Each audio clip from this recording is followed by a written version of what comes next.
Friends good morning. आप सभी का स्वागत है हमारे यूट्यूब चैनल पर। देखिए दोस्तों, पाठ योजना वाले टॉपिक पर हम बात कर रहे थे और पाठ योजना वाले टॉपिक में मैं आपके लिए हार्वर्ड की पंचपदी प्रणाली और आपका एससी मॉरिसन की प्रणाली हार्वर्ड की पंचपदी प्रणाली, एससी मॉरिसन की प्रणाली और किलपैट्रिक की प्रणाली को समझा चुका हूँ। ठीक है, किलपैट्रिक। नेक्स्ट जो प्रणाली उसके बारे में बात करेंगे तो नेक्स्ट प्रणाली हमारी एनसीईआरटी उपागम की। पाठ्य योजना के बारे में एनसीईआरटी क्या कहना चाहता है? पाठ्य योजना के बारे में एनसीईआरटी क्या कहना चाहता है? तो देखिए, एनसीईआरटी फुल फॉर्म देख लें आप। National council of education, national council of education research and training. क्या रहेगा? Research and training, research and training. देखिए, ये जो नेशनल काउंसिल ऑफ एजुकेशन है, अपने जो भारतीय लेवल पर सबसे जो शिक्षा के मामले में सबसे बड़ी संस्था है वो कौन सी है? आपकी एनसीईआरटी है। और एनसीईआरटी ने बताया कि हमारी पाठ्य योजना किस प्रकार से होनी चाहिए।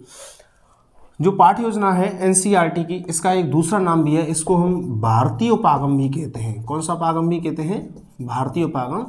मतलब अपने इंडिया का, इसीलिए इसे क्या कह देते हैं? भारतीय उपागम कहते हैं। और ये 1961 ईस्वी में दिया गया था। कब दिया गया था? 1961 ईस्वी में दिया गया था। तो देखिए, हम इसमें देखते हैं क्या क्या स्टेप्स इसके अंदर रहेंगे। तो जो एनसीईआरटी उपागम है, इसके अंदर जो स्टेप्स बताए गए वो स्टेप्स बताए गए कि इसमें तीन स्टेप्स होते हैं। कितने स्टेप्स होते हैं इसमें? तीन पद हैं इसके, तीन पद हैं। तीनों पदों में देखिए, पहला जो पद है वो रहता है अदा। क्या रहता है? अदा। क्या है? अदा। दूसरा है जो पद वो है प्रक्रिया। क्या है? प्रक्रिया। और तीसरा जो पद है वो क्या है? आपका प्रदा। भाई है क्या अदा, प्रक्रिया, प्रदा क्या है? तो देखिए, अदा का मतलब होता है इनपुट, और प्रक्रिया का मतलब होता है प्रोसेस। प्रक्रिया का मतलब प्रोसेस और प्रदा का मतलब होता है आउटपुट। देखिए, यहां से जो क्वेश्चन पूछने की ट्रेंडिंग रही है वो ये रहेगी कि एनसीईआरटी के उपागमों में या उसके पदों में क्या क्या सम्मिलित है। तो उसके पदों में अदा, प्रक्रिया और प्रदा सम्मिलित है। देखिए, ये बच्चे को क्या है, थोड़ा सा अलग सा लगता है कि अदा क्या चीज़ है। तो अदा जो शब्द हिंदी में जो इस्तेमाल किया गया है वो अदा किया गया है किसके लिए? इनपुट के लिए जो शब्द है वो क्या है आपके लिए? अदा है। और प्रोसेस या प्रक्रिया के लिए वो क्या है? प्रदा। तो देखो कैसे समझेंगे इसको, कैसे याद करेंगे? देखो, पहले आप क्या दोगे? इनपुट दोगे। किसी काम के लिए क्या देंगे? आप इनपुट देंगे। इनपुट जब आपने दी दिया तो उसके बीच में क्या होने वाली होती है? प्रोसेस होती है। सेकेंडरी लेयर पर उसकी क्या होती है? प्रोसेस। जब प्रोसेस हो जाती है तो उसके बाद उसको आपको क्या मिलता है? रिजल्ट मिलता है। जब रिजल्ट मिलता है तो वो आपका क्या कहलाता है? आउटपुट कहलाता है। वो आपका क्या कहलाता है? आउटपुट कहलाता है। तो इस पाठ्य योजना में यही बताया गया कि विद्यार्थी को आप इस तरीके से पढ़ाएं कि पहले उसको इनपुट दें, फिर उससे प्रक्रिया कराएं। प्रक्रिया में कौन कौन शामिल होगा? प्रक्रिया में हम बात करें तो प्रक्रिया में एक तो देखो आपका शिक्षक शामिल होगा ही होगा, और शिक्षक के साथ साथ कौन होगा? उससे शिक्षार्थी या विद्यार्थी। क्या शामिल होगा? विद्यार्थी शामिल होगा। और इनपुट प्रदान कराने में कौन होगा? कि इनपुट जो प्रदान कराएगा वो कौन प्रदान कराएगा? इनपुट प्रदान कराने के लिए आएगा आपका शिक्षक। इनपुट में मुख्यतः भूमिका किसकी रहेगी? शिक्षक की रहेगी। प्रक्रिया और उसके बाद क्या आएगा? प्रदा। ठीक है, यहां से आपके लिए क्वेश्चन है, इनको आप याद कर लें। नेक्स्ट टॉपिक पर चलते हैं, जो आपकी अंतिम और पांचवी पाठ्य योजना रहेगी उसके बारे में बात कर रहे हैं। मूल्यांकन आधारित पाठ्य योजना कौन सी है? मूल्यांकन आधारित पाठ्य योजना, या हम इसको बोले नंबर 5 मूल्यांकन उपागम। मूल्यांकन उपागम से मतलब यह है कि एक विद्यार्थी का हमको मूल्यांकन करना है। पहले आप मूल्यांकन का अर्थ समझें, मूल्यांकन उपागम क्या है। तो देखिए, मूल्यांकन उपागम को देने वाले जो विद्वान हैं वो है हमारे बीएस ब्लूम। कौन है? BS Bloom. बीएस ब्लूम ने इस उपागम को दिया था। और मूल्यांकन जो शब्द है वो दो शब्दों से मिलकर बना है, मूल्य प्लस अंकन, मूल्य प्लस अंकन, अर्थात जो भी विद्यार्थी के अंदर मूल्य है, मतलब जिनको विद्यार्थी जानता है, जो भी टॉपिक को मतलब विद्यार्थी अच्छे तरीके से जानता है, तो उसके बारे में जो भी उसका मूल्य है उसको समझना और विद्यार्थी के लिए क्या प्रदान करना, अंक प्रदान करना। मतलब उसकी मतलब जो विद्यार्थी उसकी मतलब ग्रोथ क्या है, ग्रोथ के आधार पर उसको क्या करना, उसको मूल्य प्रदान करना। ये जो मूल्यांकन शब्द है इसमें क्या है, दो चीज़ों का अंक रहता है। मूल्य में तो उसका जो विद्यार्थी का जो पक्ष है वो कौन सा इंक्लूड हो जाता है, गुणात्मक पक्ष। कौन सा पक्ष है, गुणात्मक पक्ष, कि मतलब विद्यार्थी के अंदर कौन कौन से गुण हैं, कौन कौन से क्या हैं, गुण हैं, ये वाली चीज़।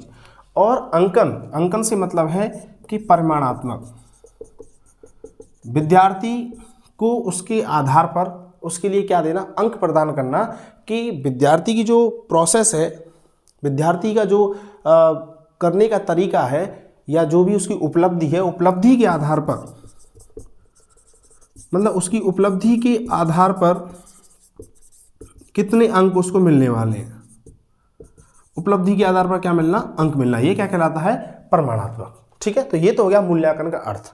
अब मूल्यांकन उपागम को देखते हैं कि मूल्यांकन उपागम क्या है। तो देखिए मूल्यांकन उपागम है, मूल्यांकन उपागम में जो BS ब्लूम है उसने बताया कि इसके भैया केवल 3 पार्ट्स होते हैं, इसके 3 ध्रुव होते हैं। उन्होंने ये बताया कि मूल्यांकन के कितने ध्रुव होते हैं, 3 ध्रुव होते हैं। 3 ध्रुवों में क्या है, पहला बताया कि उद्देश्यों का निर्धारण करना, फर्स्ट बार में आएगा शिक्षण के उद्देश्यों का निर्धारण, क्या करना, शिक्षण के उद्देश्यों का क्या करना, निर्धारण करना।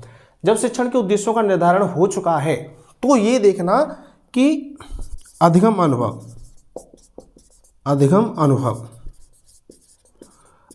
का मतलब है कि विद्यार्थी ने सीखना, कि विद्यार्थी ने क्या सीखा है, सीखा कितना है, इस बात को देखना कि अधिगम अनुभव का मतलब है कि विद्यार्थी ने क्या सीखा।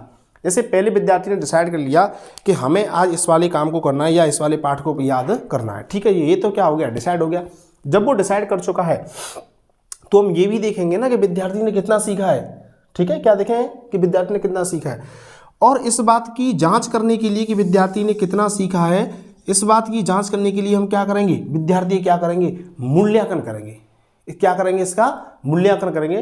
तो इसमें रहेगा उद्देश्य है, अधिगम अनुभव है, और एक और इसमें पद रहेगा आपका क्या, मूल्यांकन। क्या रहेगा, मूल्यांकन करना, क्या करना, मूल्यांकन करना। तो देखिए ये प्रक्रिया इस प्रकार से निरंतर चलती रहती है कि पहले उद्देश्यों का निर्धारण, किसी टॉपिक के को निर्धारित करना कि इस वाले टॉपिक को विद्यार्थी को हमको पढ़ाना है, पढ़ाने के बाद ये देखना कि विद्यार्थी ने क्या सीखा है, इस बात का पता लगाना, और पता लगाने के लिए जो इसमें विधियां हैं, जो मूल्यांकन की विधियां दी गई उनके माध्यम से हम क्या लगाएंगे, पता लगाएंगे। तो विद्यार्थी के उद्देश्यों के निर्धारण से लेकर के उसके रिजल्ट तक ये क्या होनी चाहिए, प्रोसेस होनी चाहिए। ये हमारा मूल्यांकन उपागम कहलाता है। ठीक है, इसको और डिटेल से आगे पढ़ेंगे। ठीक है, मूल्यांकन आपके लिए अलग से टॉपिक दे रखा है, मूल्यांकन के टाइप्स कितने होते हैं, ठीक है ना, ये सारा है। तो देखिए यहाँ से ये क्वेश्चन पूछा गया है कि मूल्यांकन उपागम को देने वाले विद्वान का नाम क्या था, वो है BS ब्लूम। 2018 में मैं आपको बता दूं L2 में इंग्लिश वालों के लिए क्वेश्चन आ चुका है। ठीक है, क्या है, BS ब्लूम। और इसके तीनों को आप याद रख लें कि 3 इसकी प्रोसेस क्या रहती हैं। तो पहली है उद्देश्य, दूसरी है अधिगम अनुभव, और तीसरी क्या है, मूल्यांकन, या मूल्यांकन करना। चलो और आगे देखते हैं इस टॉपिक में क्या है। देखिए मूल्यांकन के होने के बाद इसमें जो 5 प्रोसेस हैं, हार्वर्ड की पंचपदी प्रणाली, किलपैट्रिक, एससी मॉरिसन और एनसीईआरटी और मूल्यांकन, ये 5 प्रकार की प्रोसेस मैं आपको बता चुका हूं। ठीक है, उसके बाद हम देखते हैं कि और इस टॉपिक में क्या रह जाता है, पाठ्य योजना वाले टॉपिक में। तो देखिए हम एक देखेंगे वार्षिक पाठ योजना। कौन सी योजना, वार्षिक पाठ योजना, वार्षिक पाठ योजना। कौन सी योजना, वार्षिक पाठ योजना। और एक हम देखेंगे दैनिक पाठ योजना। कौन सी योजना, दैनिक पाठ योजना। इन दोनों को देखेंगे। देखो वार्षिक पाठ योजना से मतलब है कि विद्यार्थी को पढ़ाने के लिए 1 वर्ष की योजना पूर्व में ही बना ली जाए। ठीक है, जैसे कि विद्यार्थी को सत्र 2024-25 में जो हमको पढ़ाना था और उसकी जो योजना है वो हम कब बना लें, जुलाई 2024 में बना लें कि भाई हमें इस प्रकार से विद्यार्थी को पढ़ाना है। जैसे साइंस या मैथ्स में कितने टॉपिक दे रखे हैं, तो कौन से मंथ के अंदर कितने टॉपिक कराने हैं। ठीक है, जैसे हम माना कि आपके लिए 10 यूनिट दे रखी हैं गणित के अंदर। ठीक है, 10 यूनिट गणित में दे रखी हैं और आपने ये प्लान बना रखा है कि मैं 1 मंथ के अंदर 1 यूनिट करा दूंगा। ये आपका क्या है, एक प्लान है। ये आपका एक क्या है, प्लान है, क्योंकि देखिए 10 महीने के आसपास का सत्र रहता है, तो ये आपका एक प्लानिंग हो गया कि मैं इस काम को इतने दिन के अंदर करूंगा। तो ये क्या कहलाई आपकी योजना। तो इसमें ये होगा कि 1 वर्ष के लिए 1 वर्ष के लिए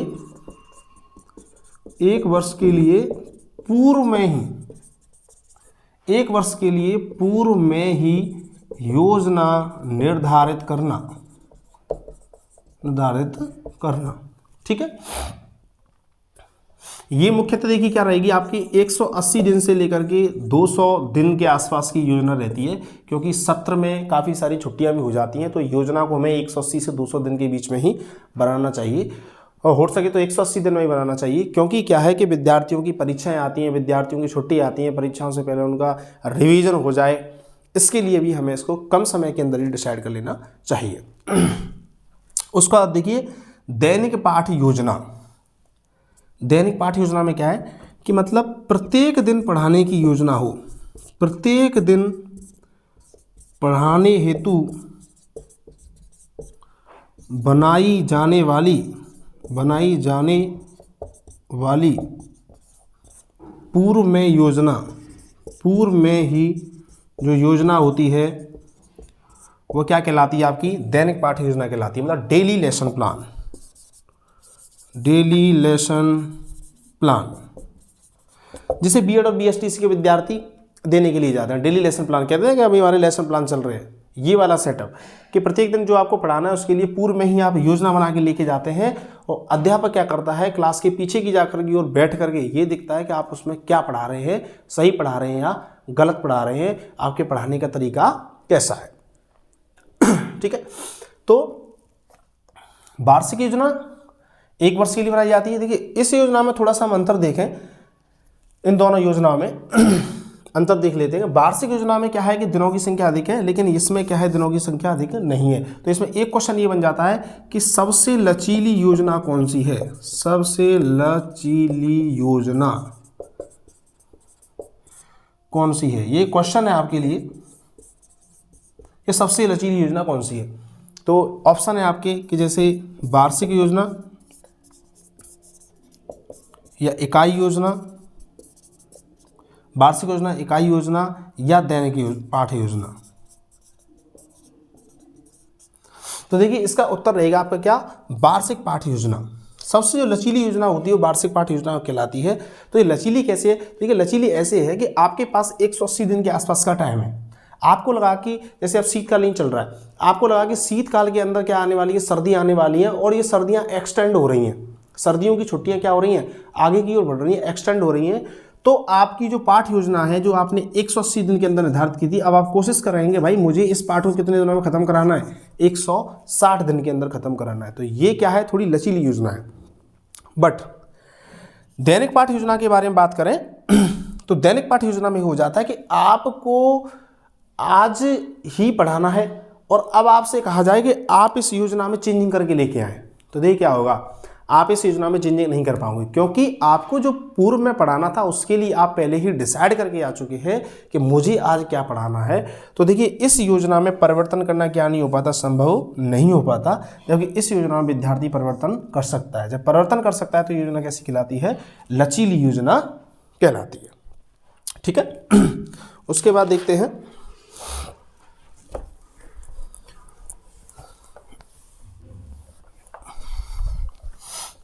अब देखिए यहाँ से और क्या क्वेश्चन बन सकता है, उसको देख थोड़ा सा और समझ लें। यहाँ से क्या क्वेश्चन बन सकता है, एक जो मैं थोड़ा सा आपको अंतर बता देता हूँ कि जो इकाई योजना है, इकाई योजना और एक है आपकी कौन सी, दैनिक पाठ योजना। इन दोनों में अंतर क्या होता है, इकाई योजना और दैनिक पाठ योजना में अंतर क्या होता है, तो मैं आपको बता दूं। इकाई योजना का मतलब होता है कि किसी एक यूनिट के लिए, किसी यूनिट के लिए पूर्व में बनाई जाने वाली योजना। भाई एक पूरी यूनिट के लिए बनानी है, जैसे कि कोई यूनिट है विज्ञान की, जैसे विज्ञान का यूनिट नंबर है फर्स्ट। यूनिट नंबर फर्स्ट को आपने डिसाइड किया कि भाई यूनिट नंबर फर्स्ट को हम क्या करेंगे, 5 दिन के अंदर फिनिश करेंगे। कितने अंदर के दिन फिनिश करेंगे, 5 दिन के अंदर फिनिश करेंगे। तो रेगुलरली आपको क्या करना पड़ेगा, ये 5 दिन आपको पढ़ाना पड़ेगा। तो ये कह सकते हैं किसी एक यूनिट के लिए बनाई जाती है, जबकि दैनिक पाठ योजना केवल एक कालांश के लिए बनाई जाती है। किसके लिए बनाई जाती है, एक कालांश के लिए बनाई जाती है। एक कालांश की बात हो रही है कि एक कालांश में कितना पढ़ना है, तब वो कौन सी योजना कहलाती है, दैनिक पाठ योजना कहलाती है। दूसरी बात, यह सबसे बड़ी जो बात है, इकाई योजना में जो मूल्यांकन होता है, इस योजना में मूल्यांकन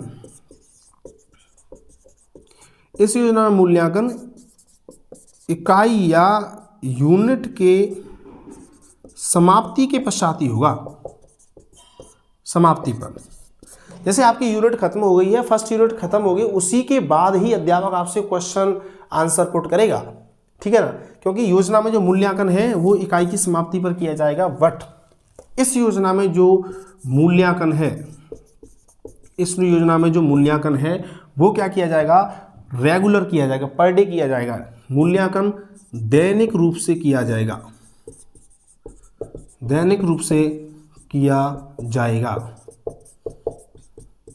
क्या किया जाएगा, मूल्यांकन दैनिक रूप से किया जाएगा। तो देखिए हम ये ऐसे लिख सकते हैं यहाँ पे, इकाई योजना में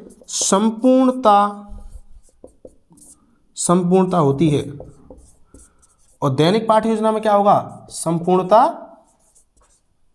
संपूर्णता नहीं होती। दैनिक पाठ योजना में संपूर्णता नहीं होती है। अब देखिए क्या कह सकते हैं, इस बात को ये लिख सकते हैं नंबर 4 पे कि विभिन्न प्रकार की दैनिक पाठ योजनाओं से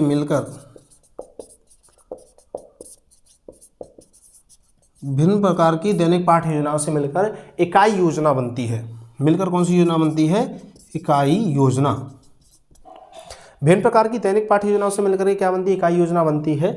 और ये बात निश्चित भी है, क्योंकि हमने एक यूनिट को पढ़ाने के लिए कितनी पाठ योजना बनाई है, 5 बनाई है, ठीक है। यहाँ एक सेंटेंस आपके इस तरीके से पूछा जाएगा कि दैनिक पाठ योजना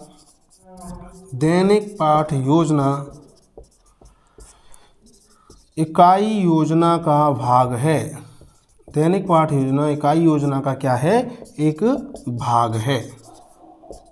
क्योंकि ये योजना है, ये देखा जाए तो कितने दिन में हो रही थी, 5 दिन में हो रही थी, और ये योजना कितने दिन में हो रही है, 1 दिन में हो रही है। तो इस बात को समझ सकते हैं कि दैनिक पाठ योजना है वो इकाई योजना क्या होती है, एक पार्ट्स होती है। और या इस बात को सेंटेंस को उल्टा कहेंगे, इकाई योजना विभिन्न प्रकार की दैनिक पाठ योजनाओं से मिलकर के बनी होती है, ठीक है। यहाँ से आपसे क्वेश्चन पूछे जाते हैं कि दैनिक पाठ और योजना और इकाई योजना में आपका अंतर क्या है। और देखिए क्या क्वेश्चन आपसे पूछा जा सकता है,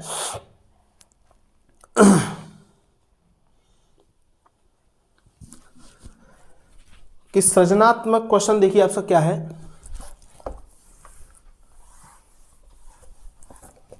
सृजनात्मक कार्य क्वेश्चन है आपका, सृजनात्मक पाठ योजना किसे कहते हैं, पाठ योजना किसे कहते हैं। तो देखिए ऑप्शन आपके वही हैं, आपके वार्षिक, इकाई और दैनिक। तो किसको कहेंगे इसमें से, देखिए इसके लिए जो आंसर रहेगा सृजनात्मक पाठ योजना, कौन सी कहलाती है? इकाई योजना कहलाती है। क्या कहलाती है? इकाई योजना, सॉरी दैनिक पाठ्य योजना कहलाती है। सृजनात्मक पाठ्य योजना किसे कहते हैं? तो सृजनात्मक पाठ्य योजना कहते हैं आपकी दैनिक पाठ्य योजना को, क्योंकि इसमें क्या है कि कुछ ना कुछ क्या किया जाता है, सृजन किया जाता है। देखो जो भी आपको लिखने की प्रोसेस है, जो भी आपको समझाने की प्रोसेस है, जो भी आप लिख करके लेके जा रहे हैं वो आप किस में लिख के लेके जाओगे? दैनिक जो डेली पढ़ाने जाओगे उसी में तो लिखोगे। तो इसीलिए दैनिक पाठ्य योजना क्या कहलाती है? दैनिक पाठ्य योजना आपकी सृजनात्मक पाठ्य योजना कहलाती है। एक क्वेश्चन और है यहां से आपका, एक क्वेश्चन ये है, क्वेश्चन नंबर 2 कि शिक्षण का ब्लूप्रिंट, शिक्षण का ब्लूप्रिंट किसे कहते हैं? शिक्षण का ब्लूप्रिंट किसे कहते हैं? तो ब्लूप्रिंट के बारे में बात की जाए कि शिक्षण का ब्लूप्रिंट क्या है, तो शिक्षण का ब्लूप्रिंट भी आपका ये 3 ऑप्शन है। तो शिक्षण का ब्लूप्रिंट भी हमारा दैनिक पाठ्य योजना को कहते हैं। क्या कहते हैं? दैनिक पाठ्य योजना को कहते हैं। यहाँ से और आपसे क्वेश्चन बन सकते हैं, जैसे इकाई योजना एससी मॉरिसन वाली है, किलपैट्रिक वाली है, उस योजना से बन सकते हैं। तो आप इस यूनिट को अच्छे से याद कर लें, यहाँ से रीड के प्री में आपसे क्वेश्चन बिल्कुल पूछा ही जाएगा। तो आप फर्स्ट वीडियो को देखें, फिर उसका सेकंड यूनिट वीडियो को देखें और इस प्रकार से आपकी यूनिट आपकी कवर हो जाती है। Thank you so much.